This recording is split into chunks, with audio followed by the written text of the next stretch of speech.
Here's another game I played a few years ago. It shows the typical struggle in the position with the isolated pawn and then in the position with the hanging pawns. It is often believed that games with the isolated queen pawn are not that it's not desirable in those games for white to go into endgames, but the position and the pawn structure may transform many times before we get into an endgame.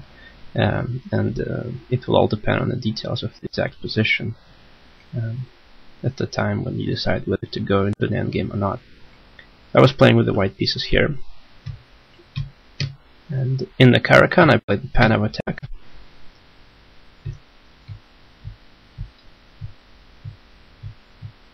And this is the main line, and this is the starting position. Here black has a few choices of what to do, and my opponent played a rare move, played g6, which is a bit premature because it gives my bishop on c1 a good square. Without this move, the bishop doesn't really know where to go. He can't go to g5 or to f4. Those squares are covered. On e3 it would be passive, and once black played g6, my bishop gets a perfect square on h6. So with tempo I played bishop h6, rook a8 is forced, and now bishop c4. I'm not too sure about this move, but it's logical to transfer the bishop to this diagonal after the b1 h7 diagonal has been blocked by these two pawns. So there's some rationale behind bishop c4. Knight cb4, 2, and now black didn't find anything better than exchanging on c3, and that strengthens my pawn structure, and now the pawn on c3 is going to support the pawn on d4, making my center stronger. And black still has not solved his fundamental problem in this opening of the bishop on c8. He still hasn't had time to play b6 and bishop b7, but he's about to, though. If I just play a couple of slow moves, this is what black is going to do. But first he plays knight d5, and that seems to threaten the pawn on c3, but I don't really have to immediately go and defend that pawn. So I played knight e5. That puts some pressure on f7, and say if black was to now capture on c3, then I could try something like queen to f3. This would hit f7 and c3 at the same time. So that was my idea behind knight e5. Instead, black tried to exchange some pieces around his king. In particular, he tries to get rid of this bishop. That is kind of being annoying. I don't want to trade, so I retreat, and at the same time I protect the pawn on c3. Black regroups. Queen f3 again, putting pressure on f7. Rook f8. Queen c7. So here I could win the pawn, something like bishop d5, but this would be a bit passive, and black is going to get the pawn back anyway. So instead I just play bishop d3. And now c4. The pawns start to move as the hanging pawns are supposed to. Retreats. More pressure on the black pieces. Now the knight is forced to retreat to the edge of the board, where I could try to trap it with g4, and then black could try to play bishop e5. This would free up the square on g7, and the position would still remain fairly complicated. But I really did not want to play g4 and weaken the squares around my king. I thought I was supposed to be comfortably better, so I didn't go for g4. Instead I just took on d7 first,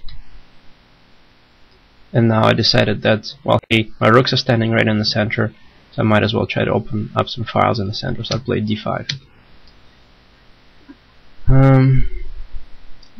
Black decided to keep the center closed for now, and now the second pawn advances. Okay, c8, Black attacks the c5 pawn, and now c6.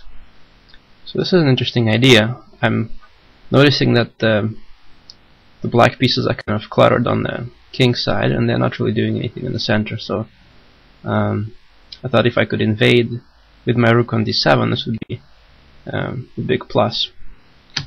So he took, and here I missed a nice opportunity to create a protected passed pawn. He could have played bishop a4, and now there's nothing black can do that would stop me from capturing on c6, and I would have two bishops in the open position with better development, and I would have a passed pawn on c6. Instead, I overlooked that idea, and I was thinking too much about the other idea, the idea of sacrificing a pawn, which ultimately wasn't as strong, but kind of worked out for me in the end of this game. So I exchanged, and now black is forced to take on c6 with the queen, exchange, and now I come in with a rook. So white has good compensation here, because he's probably going to get one of his pawns back, and he has two bishops, and black's pieces are still a bit passive. But black definitely didn't have to collapse right away and give up the a pawn immediately. So the detail of this position is that if white ever gets a passed pawn here, supported by the two bishops, it will be very, very strong. It's going to be very hard for black to stop it. And so the only chance to survive for black was to play a6. And then I could play rook c1, takes, and I'm going to transfer the bishop to a3, and I will get the f pawn back. But still, this was a much more resilient way for black to continue, just protecting the pawn. Instead, he tried to get his pieces back into the game in f6.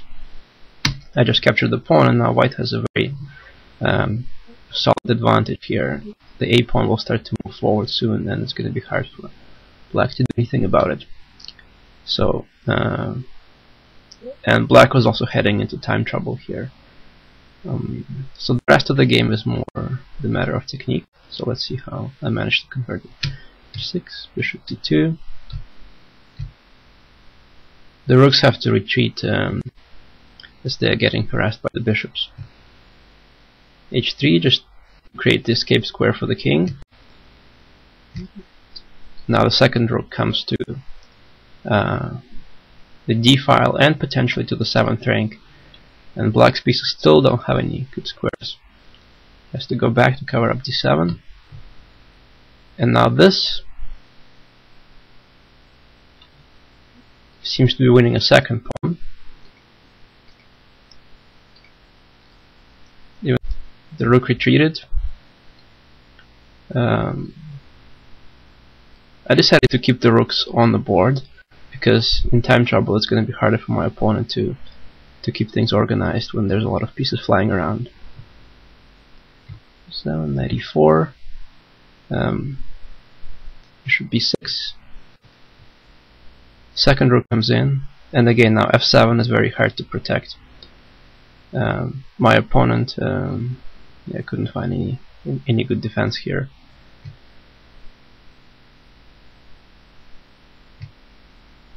Second pawn falls, and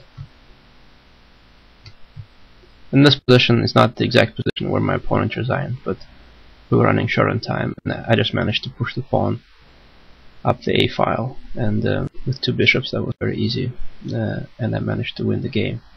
So the game shows that in the endgame the two bishops are a very powerful force, and even if you're down a pawn they can compensate for that.